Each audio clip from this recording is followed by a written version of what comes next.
압살롬의 반역은 실패로 끝났고 이제 다윗은 다시 머리를 들었습니다. 그가 기도했던 대로 하나님께 그를 다시 머리 들게 하셨고 다윗은 이제 예루살렘으로 건너오게 됩니다. 하지만 그것은 다윗에게 큰 기쁨이 되지 못했습니다. 아들이 죽었기 때문에. 그래서 백성들도 왕의 이런 모습을 보니까 승전의 기쁨을 누리지 못합니다. 그냥 조용히 자기 집으로 다 흩어지게 됩니다. 이 상황이 길어지자 요압이 나섭니다. 그런데 약간 무례한 모습으로 등장을 합니다. 자신이 압살롬을 죽여서 이런 상황이 벌어진 이것을 모르는지 이 모든 책임을 왕에게 다윗에게 돌리게 됩니다. 19장 5절입니다. 요압이 집에 들어가서 왕께 말씀드리되 왕께서 오늘 왕의 생명과 왕의 자녀의 생명과 처첩과 비빈들의 생명을 구원한 모든 부하들의 얼굴을 부끄럽게 하시니 이는 왕께서 미워하는 자는 사랑하시며 사랑하는 자는 미워하시고 오늘 지휘관들과 부하들을 멸시하심을 나타내심이라. 오늘 내가 깨달으니 만일 압살롬이 살고 우리가 다 죽었다면 왕이 마땅히 여기실 뻔하였나이다. 굉장히 다그치죠.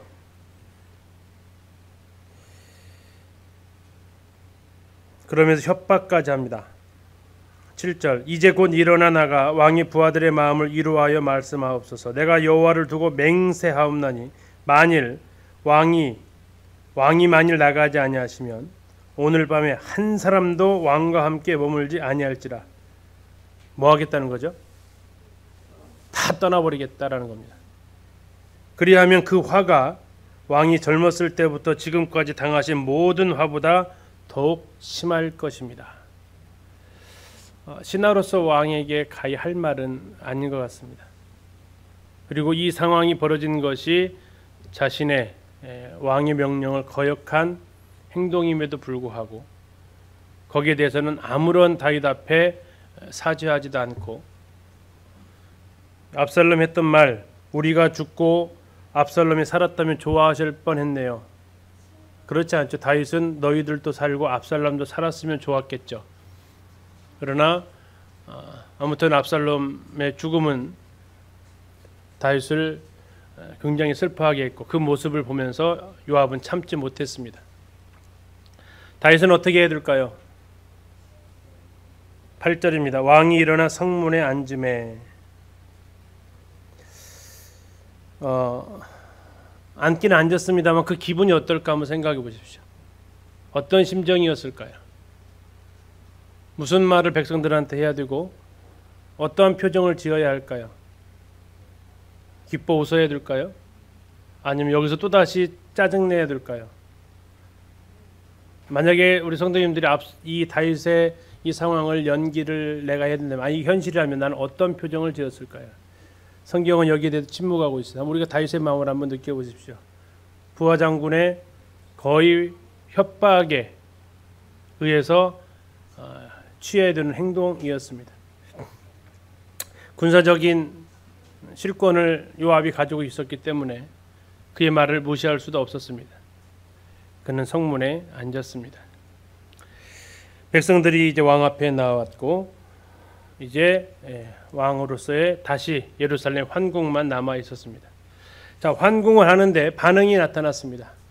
자, 이 환궁을 하는데 한번 생각해 보시고 넘어가야 됩니다. 이 압살롬의 반역의 주도적인 역할을 했던 지파가 어디일까요? 어떤 지파가 압살롬 쪽에 서서 이 반역을 일으켰을까요? 이스라엘 12지파 중에서. 자, 어디가 반역의 진원지였죠? 헤브론이었습니다. 헤브론은 무슨 지파입니까? 유다 지파입니다. 그러면 어쩌면 이 반역의 중심에 헤브론을 중심으로 한 유다 지파들이 있었다는 얘기입니다. 그리고 잘 아시는 대로 예루살렘까지는 다른 지파가 베냐민 지파 외에는 없습니다. 예루살렘 위로 올라가야 그때부터 이스라엘의 지파들이 등장을 하죠. 그 밑으로는 전부 다 유다 지파, 베냐민 지파밖에 없어요. 뭐 많이 전쟁이 가담했으면 베냐민 지파가 했겠죠. 대부분 그러나 유다 지파였다라는 것을 우리는 생각할 수 있습니다.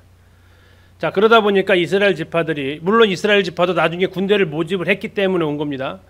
이 얘기를 단에서부터 브엘세바까지 군대를 모집하라 했기 때문에 그 징집령에 와서 이스라엘 사람들 옵니다.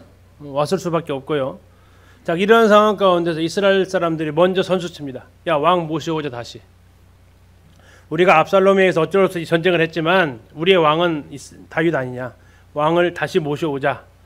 이스라엘 사람들이 선수를 칩니다. 10절 보시겠습니다. 19장 10절. 우리가 기름을 부어 우리를 다스리게 한 압살롬은 싸움에서 죽었거늘 이제 너희가 어찌하여 왕을 도로 모셔올 일에 잠잠하고 있느냐. 다시 모셔오자고 이렇게 외치는 겁니다. 자, 이 이야기를 들으니까 다윗이 이러면 안 되겠다 싶습니다. 왜 안 될까요? 자, 이렇게 되면 한번 생각해 보십시오. 이렇게 되면 그 이스라엘 지파들이 반역에 가담했던 유다 지파를 어떻게 하자고 할 것 같으세요? 가만두지 않겠죠. 예. 이건 가만둘 수 없는 상황 아닙니까? 그래서 이 다윗은 제사장들을 통해서 빨리 유다 장로들한테 전해라. 뭐라고 전해요? 12절입니다. 너희는 내 형제여 내 고륙이거늘 너희는 어찌하여 왕을 도로 모셔오는 일에 나중이 두리오. 왜 이 선수를 빼앗기냐라는 거죠. 유다 지파 너희들 지금 왕으로 다시 나를 추대해야 되지 않냐라는 겁니다. 어쩌면 유다 지파 입장에서는 어떤 상황일까 이것은요. 뭐야 지금 우리 모아가지고 한 방에 그냥 쓸어버리려고 하나? 무슨 의도로 저렇게 하지? 근데 하긴 해야 될 것 같아요. 여기서 자칫 잘못하면 큰일 나는 상황이 벌어지게 되는 겁니다. 자, 그런데 그러면 다윗의 진심을 알고 싶은 게 유다 지파입니다. 다윗의 진심을 어떻게 알 수 있을까? 다윗이 진심을 하나를 내보입니다. 그게 진심이 뭐였냐면 13절입니다. 너희는 또 아마사에게 이르기를 너는 내 고륙이 아니냐. 네가 요압을 이어서 항상 내 앞에서 지휘관이 되지 아니하면 하나님이 내게 벌 위에 벌을 내리시기를 바라노라 하셨다 하라. 자, 이게 내 진심이다라고 하는 겁니다. 자, 아마사가 누구였습니까? 압살롬의 군대 장관이었습니다. 반역에 가장 앞장서서 전쟁했던 군대 장관이었습니다. 그런데 그를 지금 어떻게 하겠다고 하는 거예요? 다윗의 군대 장관 요압 대신 요압을 자르고 그 자리에 아마사를 앉히겠다는 거예요. 자, 이게 무슨 말이냐면 내가 너희들을 아마사가 당연히 죽어야 될 사람 아닙니까? 근데 그 죽어야 될 아마사도 용서했다면 내가 유다 민족을 어떻게 하겠다는 거예요? 내가 너희들도 용서할 거다. 이거 제스처를 보여주는 거예요. 자, 14절입니다. 모든 유다 사람들의 마음을 하나같이 뭐 했다고요? 기울게 하매. 자, 그리고 이 아마사를 세운 것은 유다 사람들이 이제 다윗에게 그 마음을 돌리는데 아주 결정적인 역할을 하게 됩니다. 그래서 어떻게 합니까? 유다 사람들이 15절 왕이 돌아와 요단에 이르매 유다 족속이 왕을 맞아 요단을 건너가게 하려고 길갈로 왔습니다. 자, 이제 싸움이 벌어진 겁니다. 다윗을 왕으로 다시 예루살렘에 모셔오는 일에 두 싸움이 붙었습니다. 어디가 붙었어요? 이스라엘 10지파하고 유다 지파 그리고 베냐민은 거기에 소속되어 있다고 보시면 됩니다. 어쨌든 이 10지파하고 유다 지파가 지금 경쟁이 붙었습니다. 근데 다윗은 지금 마음이 어디로 가 있어요? 유다 지파로 가 있는데요. 이건 유다를 자기 고륙이라고 하지만 그들을 살려야 됩니다. 이거 그렇지 않으면 이 전부 다 반역죄가 얼마나 큰 죄입니까? 자기 지파의 운명이 걸릴 수 있는 상황이라는 것도 생각해 볼 수 있겠습니다. 자, 그렇게 하면서 카메라가 다시 이제 돌아가는데요. 누구로 돌아가냐면 시므이한테로 돌아갑니다. 자, 제일 걱정인 사람이 누구예요? 시므이죠. 제일 걱정 아닙니까? 대놓고 뭐라고 했잖아요. 흙불 먼지 뿌리고 돌 던지면서 뭐 가거라 했는데 이제 이 시므이가 얼마나 걱정했겠습니까? 그러면서 시므이가 이제 베냐민 사람 1000명을 데리고 옵니다. 아주 머리를 잘 쓰는데요. 그리고 자기만 혼자 오는 게 아니라 그 무리 속에 쏙 끼어들어오는데 누구 무리 속에 쏙 끼어들어오냐면 유다 지파 무리 속에 쏙 끼어들어와요. 16절 보십시오. 바후림에 있는 베냐민 사람 게라의 아들 시므이가 급히 누구랑 함께요? 유다 사람과 함께 옵니다. 지금 유다 사람이나 시므이나 입장이 어때요? 하나는 반역했던 것에 가담했던 사람들이고 또 하나는 거기에 대해서 저주했던 사람이니까 상황이 같죠. 근데 지금 시므이가 봤을 때 유다 지파 용서한 거 보니까 자기도 하여튼 묻어가려고 하는 것이 이제 다분히 보입니다. 그러면서 이제 지난번에 했던 것과 아주 다르게 19절에 이렇게 얘기합니다. 왕께 아뢰되 내 주 여호와간데 내게 주를 돌리지 마옵소서. 내 주 왕께서 예루살렘에서 나오시던 날에 종의 패역한 일을 기억하지 마시오며 왕의 마음에 두지 마옵소서. 왕의 종 내가 범죄한 줄 아옵기에 오늘 요셉의 온 족속 중 내가 먼저 내려와서 내 주 왕을 영접하네다. 가장 먼저 내려왔대요. 이건 뭐 왕을 위해서 온 게 아니라 자기를 위해서 내려온 건데 정말 저를 좀 살려달라고 이렇게 애걸복걸을 하게 됩니다. 이때 역시 아비새가 어떻게 하자고 해요? 죽여야죠 저거. 근데 다윗은 뭐라고 합니까? 놔둬라. 지금은 내가 좋은 날 아니냐. 내가 왕으로 복귀하는데 여기서부터 또 칼부림 나면 다윗이 뭘 걱정하는 겁니까? 이제 지금 전쟁의 상흔이 이제 막 끝났는데 또 여기서 피해 숙청이 이루어지면 어떻게 돼요? 또 다시 이 나라는 피비린내 나게 된다. 놔둬라. 지금은 놔둬라. 그래서 시므이를 지금 죽이지 않겠다고 합니다. 근데 나중에 솔로몬한테 유언을 하죠. 그래서 시므이 죗값을 물어야 된다. 그래서 시므이는 솔로몬에 의해서 죽임을 당합니다. 그 다음에 등장하는 사람이 무비보셋입니다. 무비보셋이 옵니다. 근데 오는데 그 몰골이 어때요? 예, 머리는 산발이고요. 수염은 어떻게 생겼을까요? 수염은 덥수룩 합니다. 옷은요? 갈아입지도 안 했습니다. 그러니까 냄새가 상당히 했겠죠. 목욕은요? 안 했습니다. 까무잡잡합니다. 자, 이것은 한순간에 할 수 있는 모습들이 아니잖아요. 자, 옷하고 피부는 어떻게 한순간에 해볼 수 있어요. 근데 뭐는 한순간에 못하자면 머리 긴 거 하고, 그죠? 손톱 발톱 있는 것은 한순간에 못해요. 이건 시간이 지나야만 되는 거니까. 근데 그 모습을 보니까 진심이 느껴지는 겁니다. 다윗이 물어봅니다. 너 왜 그때 안 따라왔어? 그러니까 뭐 이제 내가 다시 왕으로 되니까 다시 나온 거야? 아닙니다, 왕이시여. 그래서 제가 속았습니다라고 쭉 얘기를 합니다. 그런데 다윗이 행동이 좀 이상하죠. 이 무비보셋의 말을 믿어야 안 믿어요? 네, 반절은 믿었어요. 그죠? 그러니까 반절을 믿은 것은 뭐냐면 재물을 주는데 다시 다도 주지 않아요. 그러냐? 그러면은 네 재물을 다시 네가 다 가져라 하면 좋은데 그렇게 하지 않아요. 왜 그랬을까요? 반절은 못 믿었을까요? 모르겠어요. 그 이유에 대해서 설명하지 않아요. 그러나 어쩌면 이것은 시므이를 살려둔 것과 같이 한번 맥락을 같이 해보면 어떨까 싶습니다. 지금 이 상황에서 한쪽을 또 몰아가지고 네가 거짓말하고 음해하고 이렇게 해서 그 죗값을 또 물으면 또 이건 또 굉장히 또 어려워질 수 있다 생각을 했지 않았을까 싶습니다. 자, 그래서 이 두 사람 이렇게 마무리하고 다음에 이제 바르실레가 찾아옵니다. 아무 대가 없이 찾아왔던 사람이에요. 처음 찾아왔을 때뿐만 아니라 마하나임에 있을 때 그 많은 사람들의 먹을 것을 공급했던 사람이 바로 이 사람입니다. 나이 80이라고 얘기하는 큰 부자 바르실레입니다. 자, 아마 이 다윗은 이 사람의 그 은혜를 잊지 못했을 겁니다. 성경은 이렇게 이야기를 하는데요. 이 바르실레가 32절에 보면 이렇게 나와 있습니다. 19장 32절. 바르실레는 매우 늙어 나이가 80세라 그는 큰 부자이므로 왕이 마하나임에 머물 때에 그가 왕을 뭐 했다고요? 공개하였더라. 그러니까 이제 입장이 바뀝니다. 33절. 왕이 바르실레에게 이르되 너는 나와 함께 가자. 예루살렘에서 내가 너를 뭐 한다고요? 공개하리라. 네가 받은 은혜 내가 갚아주겠다. 내가 너에게 진 신세 다 갚아주겠다 하는 겁니다. 지금 이제 이 다윗은 무엇을 생각하시냐면 잠시 이 다윗은 다시 오실 주님을 생각을 하셔야 돼요. 아까 피난 가는 장면은 무슨 장면을 생각하셔야 돼요? 초림으로 오셨던 주님을 생각하게 해요.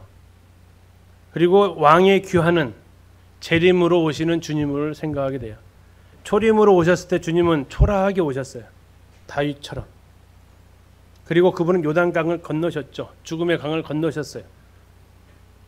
그리고 그분은 정말 주인처럼 여김을 받았어요. 그런데 그분이 이제 전쟁에서 승리합니다. 자기를 압제했던 무리를 이기고 승리하십니다. 그리고 그분은 죽음을 건너 오시고 다시 부활하셔서 다시 이제 재림예수로 오실 때 그분은 어떤 모습으로 오세요? 왕으로 오시잖아요. 왕으로서 다시 오신다라는 겁니다. 이 다윗을 이 순간에는 지금 다시 오실 주님을 생각하시고, 아까 그러면서 이 왕이 다시 오신다는 이 소식을 들었을 때에 이스라엘의 그 반응, 무슨 말을 했었어요? 너희가 왕을 도로 모셔오는 일에 뭐라고요? 어찌하여 나중이 되려 하느냐. 하도 속이 타니까 다윗이 유다 지파한테는 뭐라고 그랬어요? 너희는 어찌하여 왕을 궁으로 모시는 일에 나중이 되느냐. 지금 예수님이 다시 오신다고요. 예수님이 왕으로서 다시 오신다고요. 우리가 해야 될 일이 뭐라고요? 우리가 해야 될 일이 뭐라고요? 모르면 우리는 잠잠하고 있을 거예요. 우리가 해야 될 일이 뭐라고요? 그분을 왕으로서 영접하는 일을 해야 된다고요. 그분을 왕으로서 다시 모셔드리는 일에 나중이 되어서도 안 되고 잠잠해서도 안 된다고요. 나중이 되고 잠잠하면 어떻게 될까요? 그분 별 면목이 없어요. 그분 별 면목이 없다고요. 다윗이 얘기하지 않습니까? 아까 보셨던 대로 어찌하여 왕을 도려 모셔오는 일에 나중이 되리요. 그분이 왕으로 다시 오신다는 겁니다. 그러면서 바르실레 이 장면을 한번 생각해 보십시오. 내가 피난길에서 나를 공개했냐? 내가 이제 왕으로서 통치하는 그 예루살렘에서 너를 공개하리라. 요한복음 1장에 보면 1장 12절에 뭐라고 나와 있습니까? 영접하는 자, 곧 그 이름을 믿는 자. 영접은 누가 누구를 영접하는 거죠? 요한복음 1장 12절에서 우리가 예수님 영접하는 거죠. 그죠? 요한복음 14장에서 예수님께서는 이렇게 약속을 하십니다. 내가 너희들의 거할 처소를 예비하러 간다. 가서 너희를 위해서 처소가 예비하면 내가 땅에 와서 뭐 하겠다고 하세요? 너희를 내게로 영접하겠다고 하십니다. 너희를 내게로 영접하겠다고 하세요. 요한복음 1장 12절은 누가 누구를 영접하고요? 내가 예수님을 영접합니다. 요한복음 14장에서는 누가 누구를 영접해요? 예수님이 우리를 영접해요. 뭐 했기에? 내가 이 땅에서 예수님을 영접했기에. 주님이 다시 오실 때는 주님이 나를 영접하신다고요. 바르실라가 이 땅에서 왕 다윗을 공개했기에 다윗은 얘기하는 겁니다. 내가 예루살렘에 돌아가면 이제는 내가 너를 공개하리라. 이 재림이 오셔서 다시 오실 주님의 모습과 이 다윗의 모습은 많이 닮아져 있다고요. 우리가 이 땅에 주님을 어떻게 섬기는 그 모습 그대로 주님은 그 나라에서 내가 너를 대우해 주겠다라는 겁니다. 그를 공개한 것처럼 내가 너를 공개하겠다라고 하십니다. 그런데 마하나임에서 공개했던 바르실레는 나는 너무 나이가 많습니다. 내가 왜 당신에게 짐이 되겠습니까? 내 아들을 그냥 차라리 데려가십시오. 기맘이 있습니다. 라고 얘기합니다. 그래서 기맘을 보내요. 다윗은 기맘에게 은혜를 베풉니다. 예레미야 41장 17절에 보면 지역 이름 중에 게롯 기맘이라는 곳이 있습니다. 게롯 기맘. 그 뜻은 김함의 여관이다라는 뜻을 가지고 있습니다. 김함이 아마 그 영역인 것 같습니다. 그에게 아마 그 마을을 주어서 그곳에 살게 하지 않았나 싶습니다. 아무튼 다윗은 바르실레에게 줄 그 은혜를 그의 아들 김함에게 제공해 주면서 그 신의를 지켰습니다. 그분이 우리에게 약속하신 약속들이 있잖아요. 내가 다시 올 때 너희 행한 대로 갚아주겠다. 이 땅에서 네가 한 대로 갚아주겠다. 네가 나를 공개했으니까 내가 너를 공개하겠다고 하셨던 것처럼, 네가 나를 영접했기 때문에 내가 그 나라에서 내가 너를 영접하러 다시 오시겠다고 하셨던 것처럼 우리가 한 약속에 대해서, 우리에게 하신 약속에 대해서 하나님이 반드시 갚아주실 것을 또 이 장면을 통해서도 우리가 확인할 수 있게 됩니다. 자, 이렇게 해서 이제 그 돌아오는 가운데서 만나는 사람들의 이야기가 되고요. 그 다음에 이어지는 내용은 아까 잠시 보류되었던 환궁으로 모셔오는 일에 누가 주도권을 잡느냐 이겁니다. 자, 이스라엘 지파들이 먼저 이야기를 합니다. 갑자기 유다 사람들이 이렇게 오는데 너희들 우리하고 왜 상의도 하지 않고 왕을 도둑처럼 낚아채느냐라고 이렇게 원망을 합니다. 그때 유다 지파가 좀 해서는 안 되는 말을 합니다. 그때 뭐라고 했으면 제일 좋았을까? 제가 개인적으로 생각해 보니까 우리가 왕한테 잘못한 게 너무 많아. 그래서 내가 그 사죄하는 마음으로 그래. 이렇게 했으면 좋지 않았을까. 근데 그들이 뭐라고 하냐면 19장 12절 보십시오.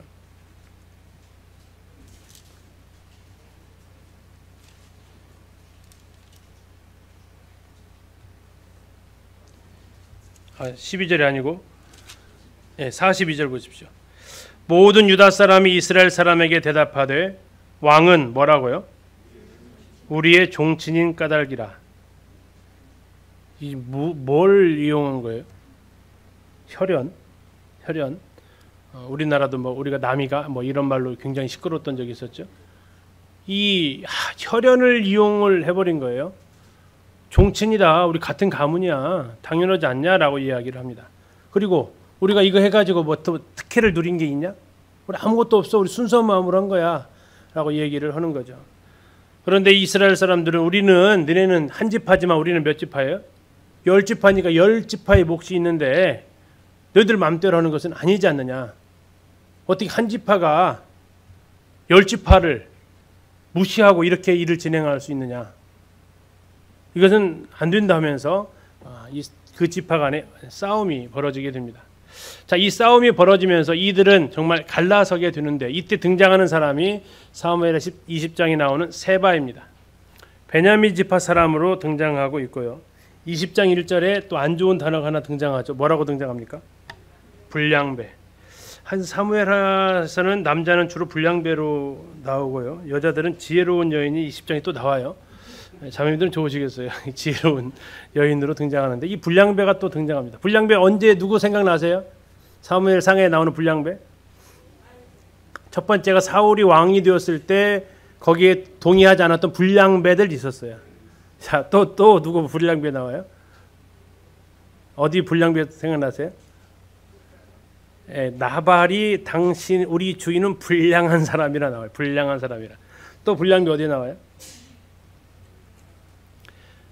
다윗이 시글락을 부시고 공격하고 노획물 찾아왔을 때 그 200명하고 같이 재물 나누자겠더니 그때 절대 주면 안 됩니다 하면 그걸 뭐라고 하냐면 거기 또 불량배가 또 나와요. 전부 다 남자예요. 공통점이다. 자, 아무튼 그렇게 해서 불량배가 나오는데 또 마지막 불량배 여기 나와요. 세바가 나옵니다. 자, 세바가 야 그러면 갈라서자라고 얘기합니다. 우리가 뭐 다윗한테 이렇게까지 해줬는데 우리가 다윗을 따라갔는데 우리한테 돌아올 거 아무것도 없다라고 얘기하면서 이제 각자의 길을 가자라고 이야기를 합니다. 이거 굉장히 다윗에게는 참 고통스러운 이야기죠. 근데 이 말에 이스라엘 사람들이 동조를 합니다. 자, 왜 동조했냐면 화났으니까. 화나면 동조하게 돼 있어요. 나중에 이들이 다시 이성을 찾습니다. 자, 화나서 동조를 해서 다 세바를 따라가게 됩니다. 자, 다윗은 이제 예루살렘 성에 들어오게 되는데 제일 먼저 수습했던 것은 10명의 후궁들, 아들과 잠자리했던 10명의 후궁들을 별도의 처소로 보내서 이 여인을 아들과 나눌 수는 없잖아요. 그래서 평생 생과부로 지내가게 하고, 두 번째, 이제 이 반역자들 세바를 처리를 해야 됩니다. 이 세바를 제압을 해야 되는데 지금 군대 장관으로 누굴 삼았죠? 네, 아마사를 삼았어요. 요압을 팽했습니다. 지금 아마사한테 얘기합니다. 네 실력을 보여줘야 된다. 네 실력을 입증해라. 어떻게 해요? 3일 동안 군사를 모집해라. 유다 사람을 모집해서 이제 이 10대 1로 나눠졌으니까 다른 군사 모집할 장소가 없잖아. 유다 사람을 모집해서 이 세바를 쫓아서 그 반란군을 진압해라. 근데 아마사가 실력이 약간 좀 떨어진 것 같아요. 3일이 지났는데 행동이 안 나타나요. 다윗은 이거 더 늦어지면 이 반역은 계속 불어난다. 그래서 아비새를 부릅니다. 아비새야, 너한테 내 호위 군대를 주겠다. 자, 다윗의 호위 군대가 따로 있었습니다. 다윗의 호위 군대가 누구냐면요. 20장 6절 보시면 다윗이 아비새에게 이르되 이제 비그리 아들 세바가 압살롬보다 우리를 더 헤아리니 너는 네 주의 부하. 이게 호위병이에요. 네 주가 누구냐면 아비새의 주면은 누구예요? 다윗이죠. 다윗의 부하들이 있었다는 얘기예요. 7절 보시면 그들이 누구냐면 요압을 따르는 자들과 그렛 사람들과 블렛 사람들. 이게 지금 다윗의 친위대예요. 용병들이라고요. 다윗의 친위대가 이스라엘 족속 유다 지파 족속이 아니고요. 누구라고요?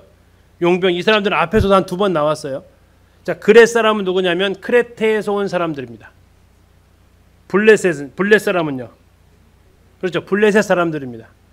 이 다윗이 이 블레셋 가드로 피했을 때 아마 그를 따랐던 사람들 같습니다. 그래서 그들을 내어줍니다. 군사를 지금 모집할 수 있는 여력이 없어요. 그래서 이 왕이 친위대를 내어 보내주면서 아비새한테 빨리 새를 진압해라 라고 이야기를 합니다. 그래서 아비새가 이제 출동을 하게 되는데 아마새가 좀 늦게 왔어요. 그래서 그들이 어디서 만났냐면 기브온에서 만납니다. 기브온에서 만나는데 아마 서로 반갑게 아마사는 아마 반갑게 맞았을 겁니다. 자기가 지금 군대 장관이잖아요. 근데 이 사실을 제일 싫어하는 사람이 누구예요? 요압이죠. 요압이 와가지고 반가운 척해요. 근데 반가운 척하는데 여기서 연기를 해요. 연기를 하는데 아마사를 끔찍하게 속이는 연극을 해요. 가다가 칼이 툭 떨어져요. 바닥에. 그러니까 어떻게 해야 되냐? 칼 떨어졌으니까 주워야겠죠. 그러니까 그 장면이 너무 자연스러웠나 봐요. 아마사가 거기에 대해서 전혀 신경을 안 써요. 그러면서 이렇게 막 포옹하면서 서다가 그 칼로 갖다가 쏙 찔러는 거죠. 만약에 칼집에서 빼려고 했으면 느낌이 있었을 텐데 떨어진 칼 주워가지고 그 자리에서 찔러버리니까 아마사가 대비할 수가 없었어요. 결국 아마사가 또 그렇게 죽습니다. 죽는 모습은 아브넬과 너무나 흡사하게 죽습니다. 자, 한편 아마사는 죽게 되고 이제 군대들이 모아가지고 세바를 잡으러 올라가는데 그가 올라갔던 세바가 어디냐면 갈릴리 그 이쪽으로 올라가게 됩니다. 벤마가 아벨이라는 성읍에 올라가는데 여기는 굉장히 지혜로운 성읍으로 알려져 있습니다. 그래서 뭐가 판결이 안 되면 여기 와서 물어보면 된다라고 할 정도였다고 합니다. 또 이 여인의 말로 하면 여기는 이스라엘의 어머니와 같은 성이었고 여호와의 기업이라고 부를 정도로 굉장히 중요한 성읍으로 보여집니다. 이때 세바를 잡으러 온 사람들을 어떻게 해야 되느냐, 싸워야 되느냐, 이때 한 지혜로운 누가 등장한다고요? 좋죠. 지혜로운 여인이 등장을 합니다. 그러면서 요압과 담판을 짓습니다. 왜 왔냐? 여기 부셔버리려고 왔냐? 여기는 어머니의 성읍이야. 아니야, 나는 부실려도 전혀 없어서 세바 때문에 왔다. 그러면 세바를 넘겨주면 돌아갈래? 그럼 우리는 반드시 돌아간다. 그래서 어떻게 합니까? 성에 있는 사람들한테 이야기를 합니다. 그래서 세바를 그들에게 넘겨주게 됩니다. 죽여서. 그러니까 이 요압이 이 벤마가를 철수하게 됩니다. 그래서 반역이 싱겁게 끝이 납니다. 아주 떨치고 일어난 것에 비하면 너무나 싱겁게 불량배를 지혜로운 여인이 잠잠케 할 수 있다라는 교훈을 받을 수 있죠. 자, 그리고 나서 23절부터는 다윗의 관리들이 다시 등장하는데요. 이 장면은 사무엘 8장에 나오는 것과 약간 차이가 있습니다. 가장 큰 차이는 이렇습니다. 비교를 해서 보시면 우리 교재에는 없습니다.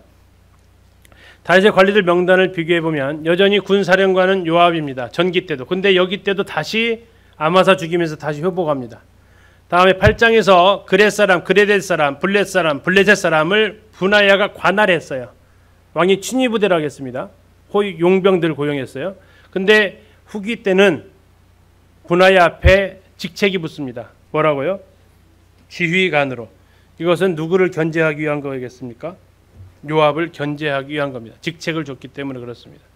자, 제사장에서는 사독과 8장에서 아히멜렉이라고 했죠. 근데 이 아히멜렉은 다윗한테 떡 줬던 사람이기 때문에 죽었어요.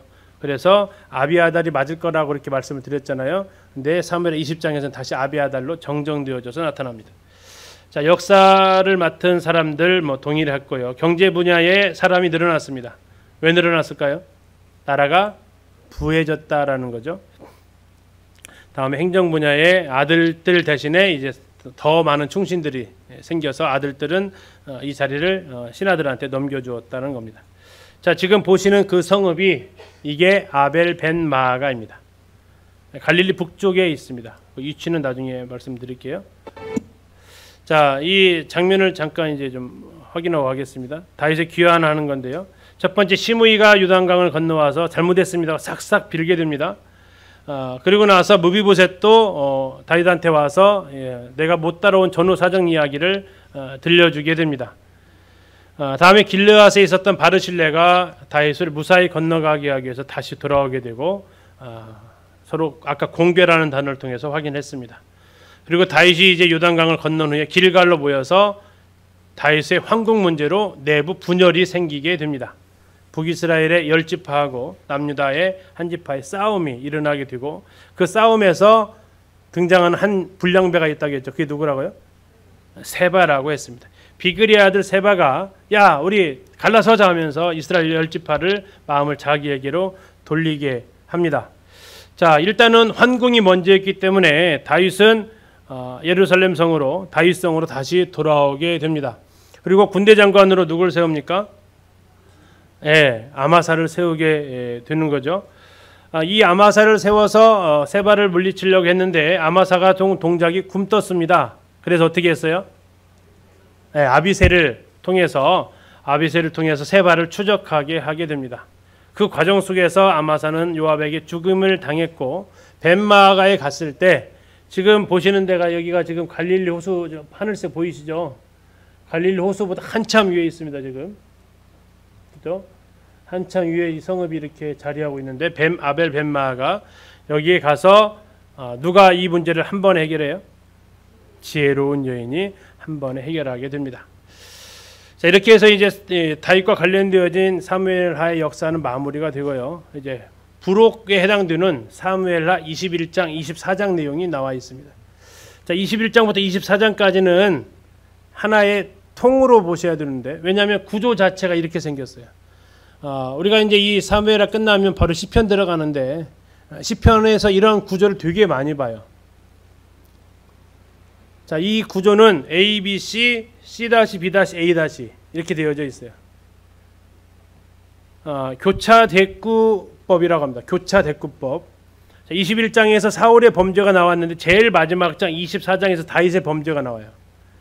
21장 15절부터는 다윗의 용사들이 나오는데 블레셋 사람들을 죽인 용사들이 나오고 23장 8절부터 39절은 다윗의 용사들 37명의 명단이 나와요.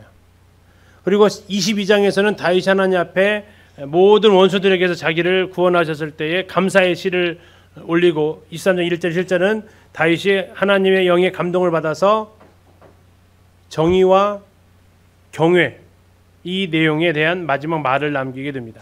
그래서 이 쭉 흐름상으로 되어져 있기 때문에 이 내용을 이제 같이 이렇게 이해하시면서 보시면 되겠습니다. 이건 시간의 순서와 관계없고요. 별책 부록이라고 말씀드렸습니다. 자, 21장에서 우리가 지난번에 4장에서 봤던 이스보셋의 죽음과 관련되어졌던 그 사건이 여기서 등장을 하게 됩니다. 다윗이 기브온 사람의 이 요청을 들어주는데 배경 그렇습니다. 3년간 기근이 듭니다. 자, 기근이 들었을 때 다윗이 한 행동은 뭐입니까? 21장 1절에 보니까 다윗의 시대에 해를 거듭하여 3년 기근이 있으므로 다윗이 여호와 앞에 뭐 했다고요? 간구합니다. 우리는 어떤 자연 재앙은 단순히 재앙이 아니라 하나님으로부터 어떤 메시지가 있다라고 생각하는 것도 여기에 딸려 있습니다. 그랬더니 하나님께서 알려주십니다. 사울이 기브온 사람을 죽였다. 왜 죽였는데요? 했더니 2절에 이렇게 나와 있어요. 2절 중간쯤에 사울이 이스라엘과 유다 족속을 위하여 열심히 있으므로 그들을 죽이고자 하였더라. 4장에서 그들이 죽이려고 했기 때문에 그들이 도망갔다라는 얘기를 우리 4장에서 본 적이 있었습니다. 자, 이 상황이 어떤 상황일까? 아마도 사울이 초대 왕이었잖아요. 초대 왕으로서 나라를 다스리는데 들어보니까 여기에 이스라엘의 혈통이 아닌 한 민족이 있다라는 겁니다. 순수 혈통을 벗어난 한 민족이 우리랑 같이 살고 있대요. 그게 누구라고요? 기브온 족속이었다는 얘기죠. 그래서 그들은 우리가 한 민족이니까 여기에 사는 이들 용납할 수 없다. 그래서 그들을 향해서 칼을 뽑게 됩니다. 그런데 그러면 돼야 안 돼요. 여호수아가 들어올 때 약속을 해줬잖아요. 같이 살 거라고. 근데 그의 마음에 이스라엘과 유다 족속을 위한 열심 때문에 그들을 죽이는 일을 벌이게 되고 그들은 정말 억울한 죽임을 당하게 됩니다. 자, 이런 상황 가운데에서 그들은 아마 하나님 앞에 호소를 했겠죠. 자, 그러면서 기근이 찾아오게 되고 자, 다윗이 이것을 어떻게 해결할까요? 그래서 기브온 사람들 대표단을 부릅니다. 그랬더니 기브온 사람들 하는 얘기 그래요. 우리가 이것은 뭐 돈 받으려고 하는 것도 아닙니다. 그리고 누구를 우리가 죽일 수 있는 권한도 없지 않습니까? 아니, 요청하는 것은 다 해주겠다. 그렇다면 우리의 억울함을 상징적으로 사울이 죽였기 때문에 사울의 자손 중에서 7명을 주십시오. 우리가 그들을 여호와 앞에서 목 달아 놓겠습니다. 그것은 이제 하나님 앞에 그 원한을 풀어 달라고 그들을 위해서 다시 용서하겠다라는 그런 메시지였죠. 그래서 다시 이제 사울의 자손들을 수색을 하게 됩니다. 그래서 7명을 찾아요. 그런데 이때 누구는 절대 못 내놓았어요? 무비보셋은 내놓을 수 없었어요. 그러니까 이 상황은 사무엘하 9장 이후에 있었던 이야기다라고 우리가 확인할 수는 있습니다. 자, 그렇게 하면서 7명이 죽게 되는데 그 자기 아들이 거기에 해당되었던 리스바, 사울의 첩이었죠. 자기 아들이 그렇게 목매달아 죽으니까 그리고 이제 다시 내려오고 나서 그의 시신을 지키는 겁니다. 안 지키면 어떻게 돼요? 새들이 와서 다 먹어가니까 계속 이 시체를 지킵니다. 그리고 그 이야기는 다윗한테까지 전달되어져 가요. 언제 얼마만큼 기도를 했냐면 자, 이들이 죽었던 때가 보리배기 시작하는 때로 나옵니다. 보리배기 시작하는 때. 언제일까요? 레위기에서 배우셨으니까 대답을 하셔야 돼요. 언제죠? 보리 베는 때. 초실절입니다. 6월절에 들어가 있는 초실절 때. 자, 그러면 4월입니다. 다음에 비가 시체에 쏟아졌대요. 비는 언제 와요? 10월에 옵니다. 초막절 끝나고 와요. 몇 개월이에요? 6개월입니다. 자, 6개월 내내 쫓았을까요? 아니면 그 안에 비가 왔을까요? 어땠을 것 같으세요? 성경학자들 두 패로 나눠져 있어요. 우리도 하나 선택 한번 하시게요. 어땠을까요? 자, 어느 것이 이들의 그 기도를, 이들의 원통함을 풀어줬다라는 표시일까요? 우기 때 비 오는 거요? 아니면 건기 때 비 오는 거요? 건기 때 비가 와야 하나님께서 이제 이걸 해결해 주셨구나라고 이해할 수 있겠죠. 그래서 아마 6개월간 이렇게 하진 않았을 것 같아요. 예, 그 안에 아마 이 시체의 비가 쏟아졌다고 나오는데 그건 아마 이제 하나님께서 이 문제를 해결하셨다라는 의미를 가지고 있겠습니다. 자, 이러한 정성에 감복을 했던 다윗은 이 시신을 모읍니다. 그리고 사울과 요나단의 길르앗 야베스에 있었던 그 무덤, 거기에서 그 뼈를 가져오게 됩니다. 그리고 그 모든 뼈를 모아가지고 베냐민 기스의 그 조상이죠, 사울의 아버지, 그 기스의 무덤에 같이 뼈를 합장을 해줍니다. 이것은 이스라엘의 굉장히 상징적인 건데요. 한번 잘 생각해 보세요. 이 상황을 잘 모르는 백성들, 갑자기 다윗이 사울의 자손을 조사합니다. 7명을 찾아내네요.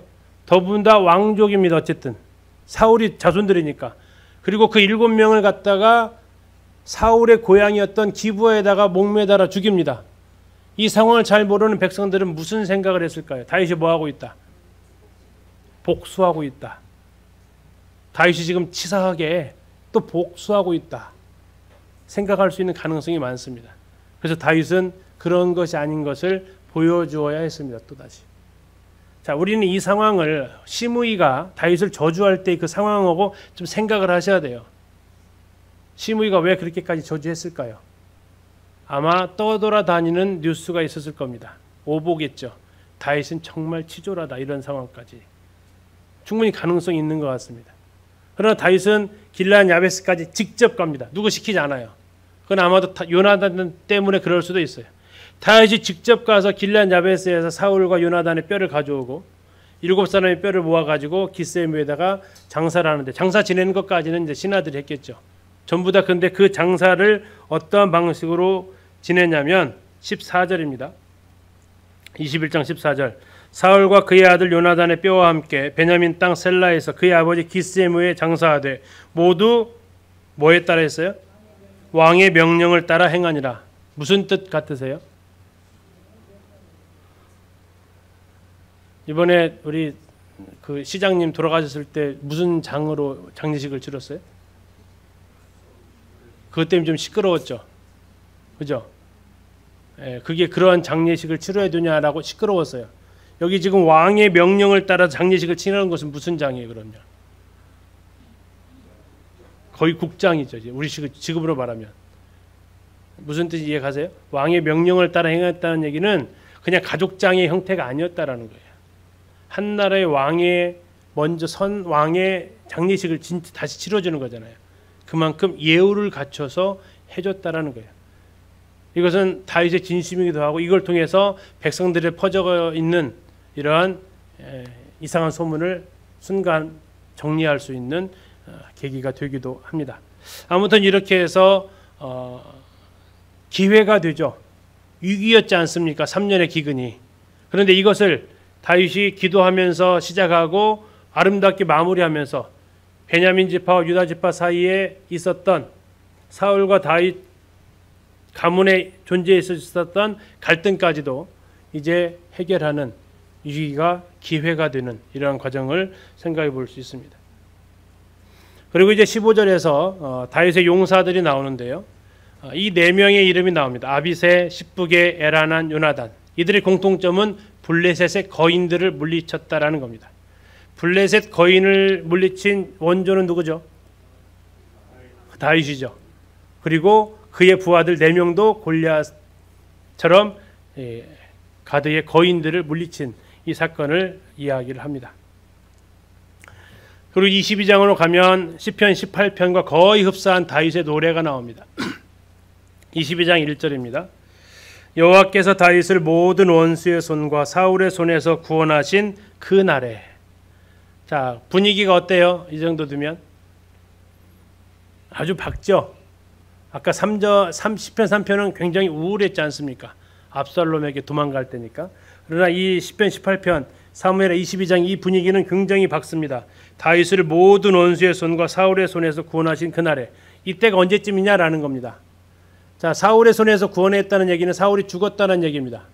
그리고 모든 원수의 손에서 구원했다는 얘기는 그 앞절로 가면 블레셋한테 승리했다라는 의미를 가질 수 있겠습니다. 그러면 적어도 예루살렘의 여부수 족속을 빼앗고 나서 예루살렘은 정복하죠. 그 이후에 블레셋이 찾아왔으니까 예루살렘 정복 사건 이후일 겁니다.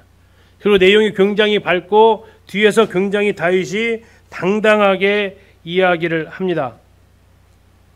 25절 한번 보세요. 22장 25절. 그러므로 여호와께서 내 의대로 그의 눈앞에서 내 깨끗한 대로 내게 갚으셨다. 자비한 26절. 자비한 자에게는 주의 자비하심을, 완전한 자에게는 주의 완전하심을. 27절. 깨끗한 자에게는 주의 깨끗하심을, 사악한 자에게는 주의 거스르심을 보이신다. 자, 봤을 때 다윗이 범죄 전일까요, 후일까요? 전이겠죠. 범죄한 후에 이렇게 깨끗하다 이렇게 말을 표기하나이가 좀 그러겠죠. 그래서 이 사건에 이 정도로 본다라는 겁니다. 다윗은 이 시에서 자기가 경험한 하나님을 10가지를 이야기를 합니다. 2절에서부터 시작해서 나의 반석이시오 요새시오부터 해서 하나님에 대한 경험을 10가지를 통해서 이야기를 하면서 그 하나님이 뭐 하셨느냐, 나를 죽음의 위기에서 사망에서 스올에서 나를 건져주셨다. 어떻게 건져주셨느냐, 그 하나님의 놀라운 능력으로 건져주셨다. 그의 코에서 막 연기가 나오고 그의 입에서 불이 나오고 하나님 바람 날개 타고 다니시고 이런 표현들이 나오면서 그분의 위대하심을 이야기를 합니다. 그리고 그 위대하신 그 하나님이 바로 자신을 건져주셨다. 많은 물에서 강한 원수에게서 자기를 건져주셨던 시절을 떠올리게 됩니다. 그리고 그분은 왜 그렇게 하셨느냐, 그분은 내가 행한 대로 갚아주셨다. 그래서 이제 그는 전쟁을 할 때에 유명한 말을 쓰죠.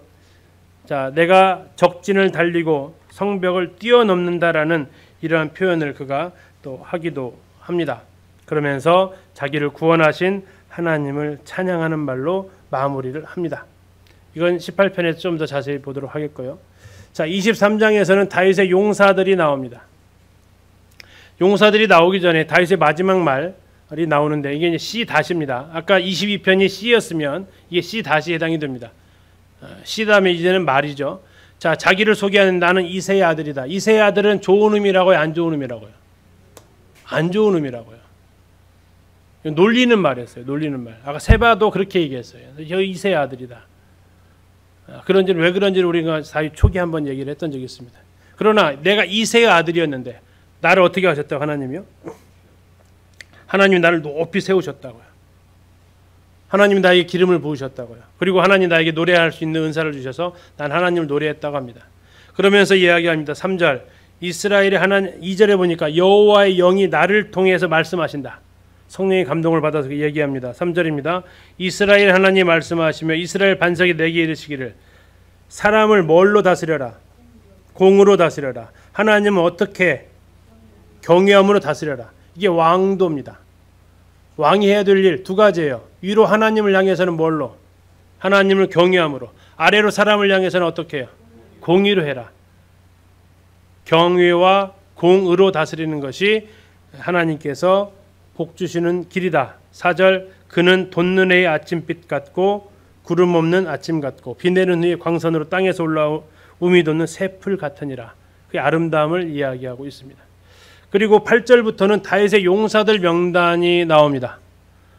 정말 이름이 잘 안 돌아가는 이름들이 37명이 아니 정확히 말하면 36명의 이름이 나옵니다. 첫 번째 3인이 있습니다. 첫 3인. 이것은 아마 나라를 세우기 이전에 다윗과 함께했던 아둘람 굴에서부터 함께했던 사람들일 것으로 보여집니다. 그다지 성경에는 나와 있지 않았던 이름들입니다. 요셉, 바세벳, 엘르아살, 삼마 이 세 명이 첫 3인이고 가장 다윗에게 있어서 위대한 사람들이었습니다. 그런데 그들의 위대한 사람들의 공통점이 뭐냐면 그들은 하나님의 큰 구원을 경험한 사람들이라고 이야기를 하고 있습니다. 자, 8절에서 요셉 바세벳이 나오고요. 9절에서 엘르아살 나오죠. 자, 9절 보시겠습니다. 그 다음은 아우아 사람 도대의 아들 엘르아살이니 다윗과 함께한 누구요? 세 용사 중에 한 사람이다. 블레셋 사람들이 싸우려고 모였는데 이스라엘 사람은 어떻게 했다고요? 물러갔다는 얘기는 뭘까요? 도망갔습니다.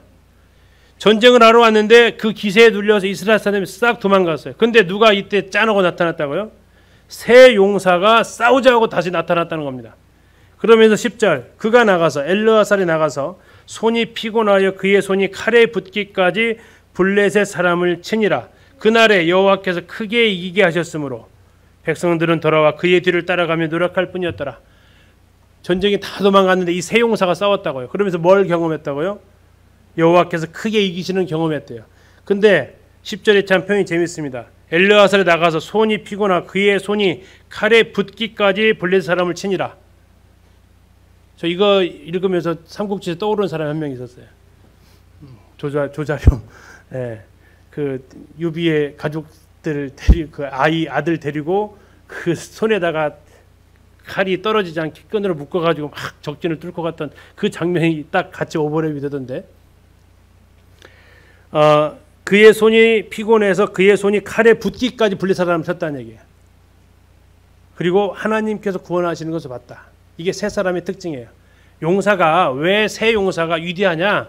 하나님께서 크게 이기시는 그 구원을 본 사람들이다. 11절에 또 사람 나오는 삼마도 동일합니다. 12절을 보면 그는 삼마는 그 밭 가운데 서서 막아 블레셋 사람들을 친지라. 여호와께서 큰 구원을 이루시니라. 이게 세 용사입니다.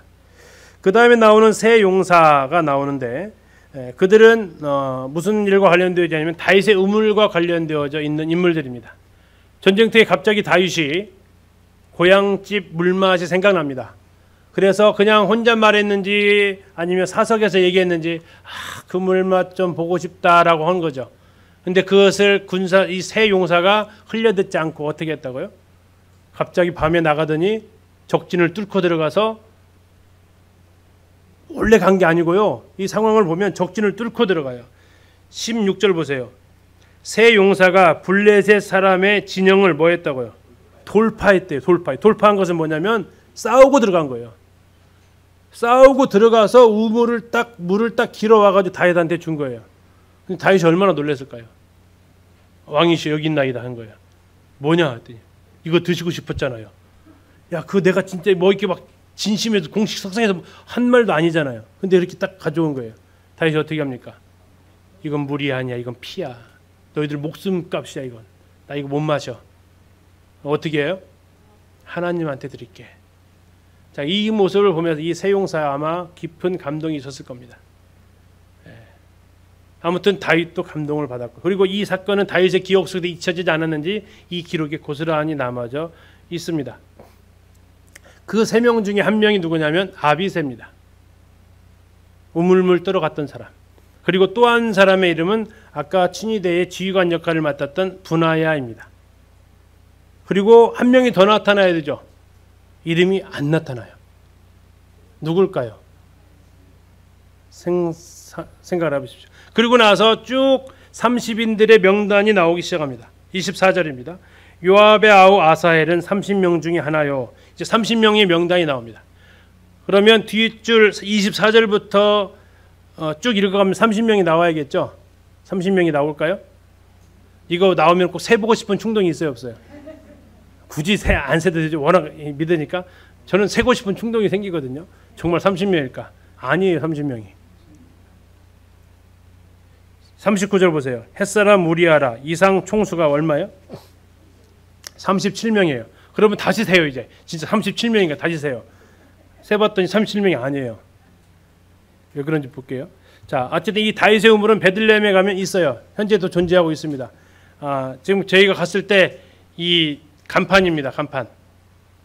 이 다윗의 우물이라는 간판이 있는데 바닥에 떨어져 있어요. 이 바닥이 보도블럭이에요. 와, 이 유물을 이렇게 관리하나 싶었어요. 자, 아무튼 이렇게 가서 이 사건과 관련되어진 이 우물이 현재 이렇게 존재하고 있다라는 거. 그리고 이제 아까 말씀드린 대로 이게 나오면 정말 확인하고 싶은 것이, 물론 저 개인적으로 발동을 해서 다윗의 용사들 명단을 정리를 해봤습니다. 자, 30인인데 30인 이름이 아사엘부터, 아이고 오자 나왔네. 우리 안돼. 예, 우리 압니다. 예.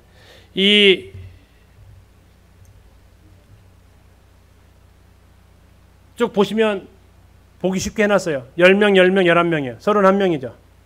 근데 30명 중에 이 앞에 있는 사람들도 30명이 들어가 있었어요. 근데 나중에 군대가 늘어나면서 뭐가 됐냐면 이들이 신분이 올라가게 돼요. 우두머리 역할을 했어요. 그러면 그래서 총 뭐라고 했냐면 37인이다 얘기예요. 근데 이게 31인이에요. 그리고 처음 나와 있는 이 3명, 아까 세 용사입니다. 그 다음에 베들레헴으로 물 들어갔던 3명 있죠. 아비세, 분하야, 그리고 이름이 안 나와 있어요. 자, 이걸 다 더하면 몇 명이게요? 37이죠. 그죠? 자, 이 밑에 31명이죠. 11, 그죠? 31, 32, 33, 34, 35, 36, 물음표. 물음표 누굴까요?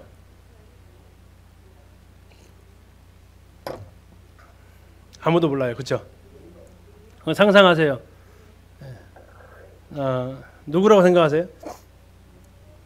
네. 근데 성경 주석을 암만 찾아도 요압이라고 말하는 분은 아무도 안 계세요. 저는 요압 같아요.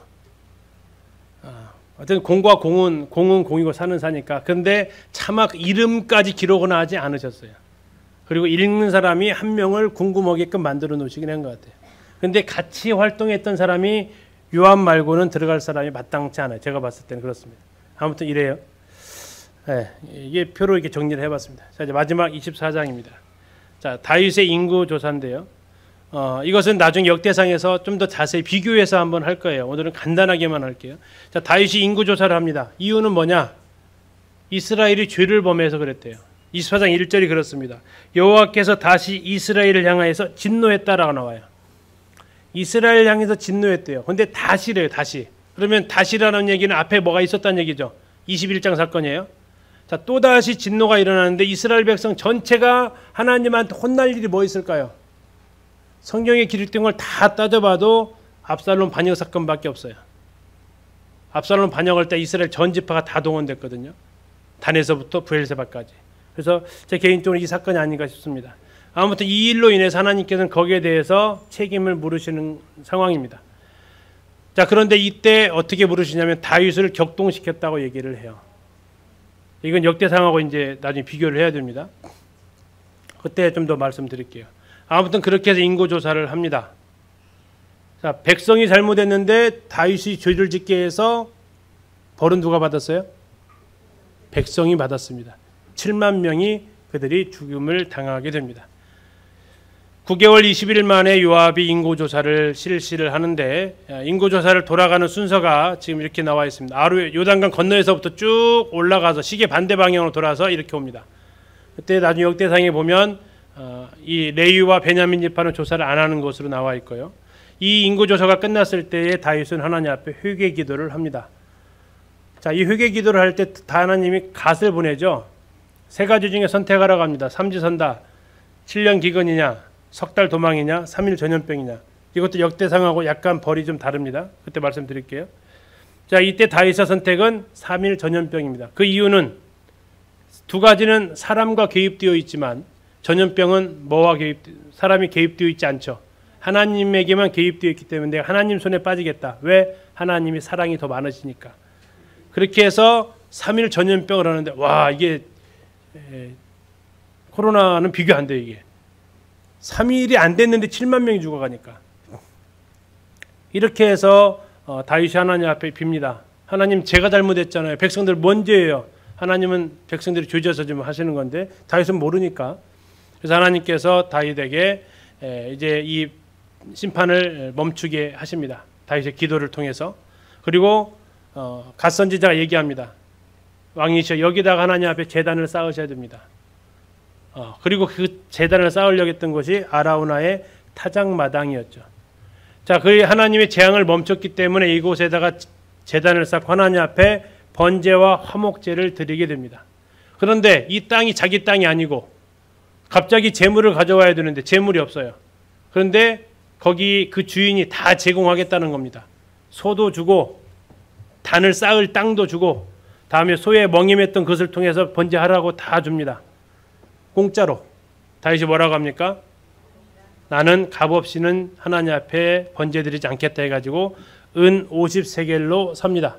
이 은 50세겔도 역대상하고 다릅니다. 가격이 많이 다릅니다. 그것도 역대상할 때 말씀드릴게요.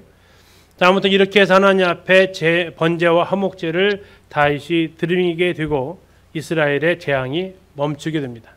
그리고 놀라운 것은 이곳이 앞으로 뭐가 세워질 곳이 됩니까? 솔로몬의 성전이 세워질 곳이 됩니다. 그리고 3,000년 아니 1,000년 후 이곳에 예수님의 십자가가 세워지게 됩니다. 십자가가 어디에 세워졌다고요? 재앙이 멈춘 곳에. 재앙이 멈춘 곳에 십자가가 세워집니다. 십자가가 하나님의 재앙을 멈추게 하셨습니다. 아라우나의 타작마당에서 값 없이는 되어지지 않았던 장소에서. 자, 이 부분은 굉장히 중요하기 때문에 역대상에서 두 개를 비교하면서 같이 이렇게 살펴보도록 하겠습니다. 이상 마치고요. 다음 시간에는 이제 단일왕국과 분열왕국을 잠시 좀 최종 정리하고 시편에 대해서 들어가겠습니다. 시편 읽기는 좋은데요. 공부하기는 이걸 어떻게 공부해야 될지를 지금도 많이 공부 중입니다. 예, 이 시를 공부한다는 게 시인이 오셔서 하시면 딱 좋을 것 같은데 아무튼 기도해 주시면 감사하겠습니다. 예, 굉장히